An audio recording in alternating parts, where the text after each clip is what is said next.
Okay, hello everyone. My name is Selena Diaz, and I'm an international student at UNM. Um, I'm an undergraduate student doing a double major in international studies and political science. Therefore, I'm not an engineer, but I definitely enjoy civil engineering and environmental engineering. That's why I decided to work in this project with the civil engineering department at UNM, and Fernando Moriu was my mentor for this project. And we decided to do a project based on human-brain interaction, combining dancing and engineering.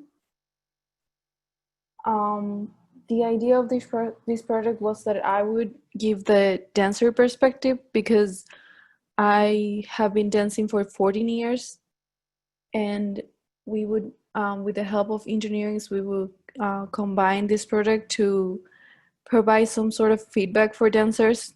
Um, so the title for this project was Human-Brain Interaction. And what I'm going to be talking about, I'm going to be talking about my motivation, the framework, the experiments, the results, and the conclusion that we had from this project. So for the motivation, the idea of this project was to combine engineering and dancing and to find a way to provide dancers with feedback using technology. So for that, we have to come up with sort of like what is the ideal dance in some way. So we have to come up with a definition of what makes a good dance. And we decided to say that a good dance should be harmonious, that dancers should avoid the lack of harmony in their performance, and that learning how to dance requires training. So, learning how to dance. Amateur dancers rely on feedback from their peers or instructors. Dancers record their performance to evaluate themselves. The current sensing solution with technology. Nowadays, dancers use video cameras that they use to capture motion pictures. However, they still require the human judgment to interpret data. Also, dancers use wearable sensors to capture their movements.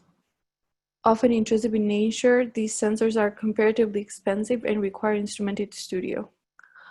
The idea of this project is to come up with low-cost sensors that are available for dancers. The framework. The research objective.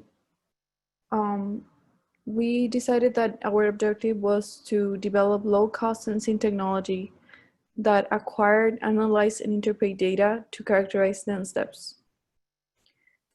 Use statistical theory to access quantity feature of various types of dance steps. Enable a dancing center monitoring solution that dancers in collaboration with engineers. The research steps.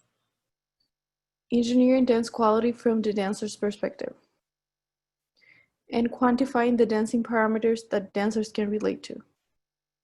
Identify dancing mistakes to be corrected using data collected during the dance.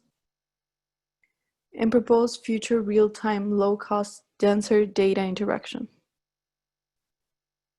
So for the experiments, we decided to do it in the UNM Dock Pond Bridge because it was a place that was located in UNM, and like every UNM student knows the Dock Pond Bridge, and we thought it was a good idea to try it there because the bridge was gonna be more useful to capture vibrations. So for the setup, we decided to put our laptop outside of the bridge so it would not interfere, and then the sensor almost in the middle of the bridge, and then the dancer should be exactly in the middle. And this is a picture of the way that we did the setup for the experiment. For the sensors, we use Arduino sensors that were lost-cost sensors with accelerometers and that were ideal for capturing floor vibration due to their easy programmable circuits and reliable DAQ and low installation cost. For the experiment, we decided to do 6 different types of ballet dances. 5 of them were jumps, and then 1 of them was like a turn. And you can see that the one that it's the turn, it's the one that shows the less vibrations in the graphs. And we decided to do the experiment twice, so we have experiment A and experiment B. And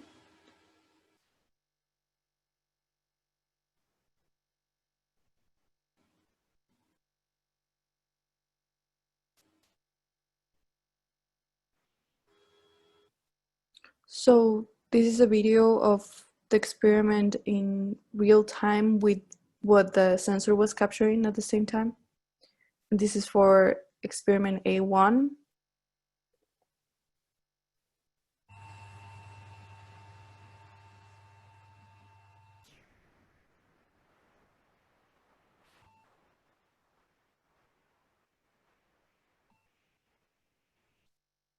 And this was for experiment B1.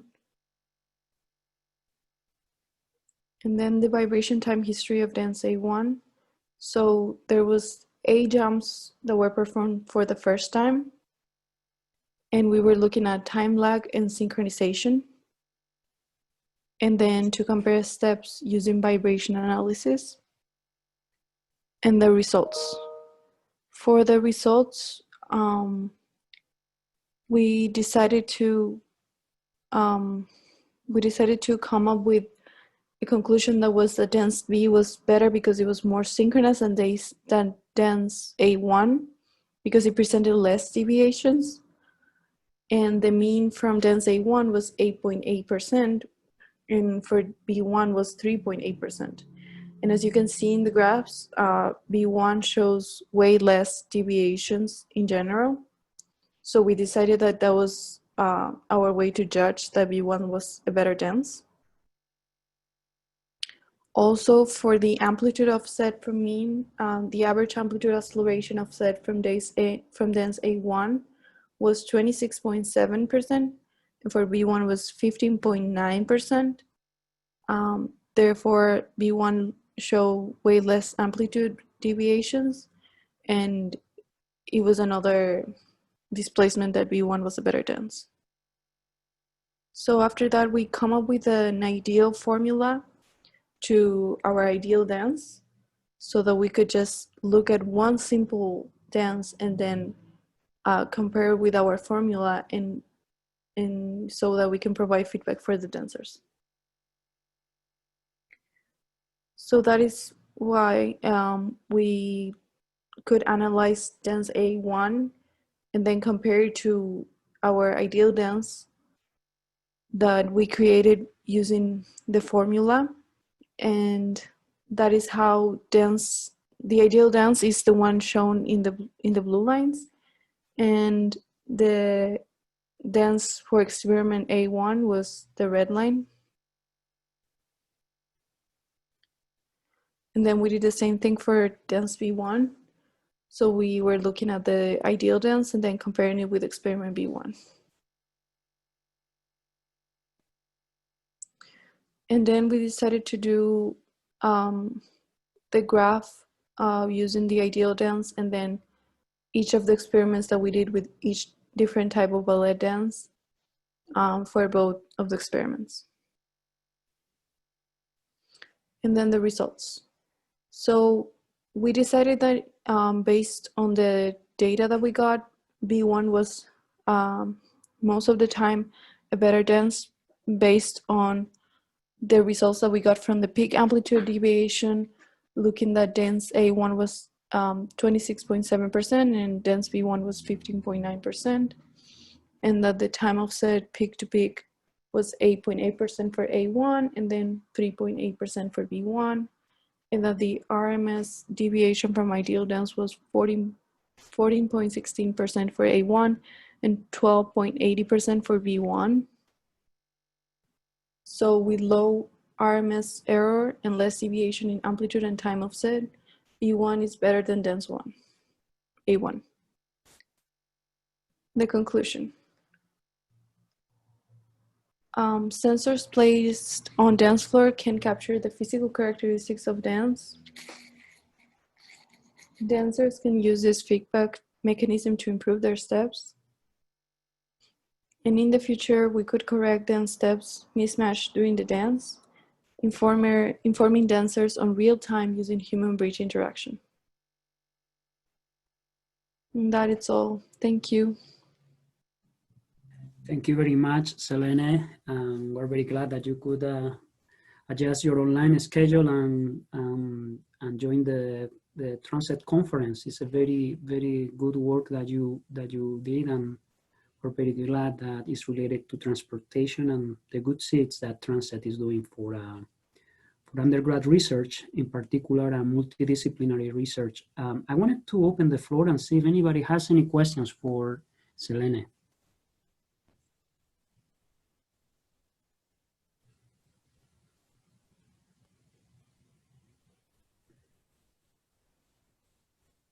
It's a little different topic, so I understand. I will ask then, Selene, could you see the value for dancers to use this technology? What would be the value for them, for their dancing activity, to use this approach that you show here? I would definitely say that from a dancer's perspective, it would be really useful to get some feedback from technology directly instead of going through video cameras and revising it in that way. And also, like, this is really new because in all the other research that they have done, most of the time the sensor was placed on the dancer instead of in the floor. So the information that we get from this feedback, it's different. So you're thinking that the sensor free, you like that the dancer, that you don't need to wear sensors on your dance, on your arms or in your legs? Yes, definitely, because it's more useful. Like, one can use it in performance in real time, and it doesn't have to be the dancer wearing the sensors. It can just be placed on the stage, for example. Great, thank you. That's a very good point. Any other questions for the speaker? Oh, very good. From let me read it for you. Selene, can you read the chat, or you want me to read it for you? It's a very good question. Yes, I can read it. Have you used other mediums other than bridges, like wood floors, concrete floors? No, we haven't used other mediums than bridges right now, but we did try the experiment with multiple people, and I think that a possible second experiment would be to try it in different floors. We mainly use bridges because I think we are measuring the vibrations in the floor, and maybe with bridges or wood floors, we will capture better the vibrations than in other floors, I think. Selene, you are talking like an engineer. That's a very good answer. Very good answer. Let's see if Jean has a follow-up question to that answer.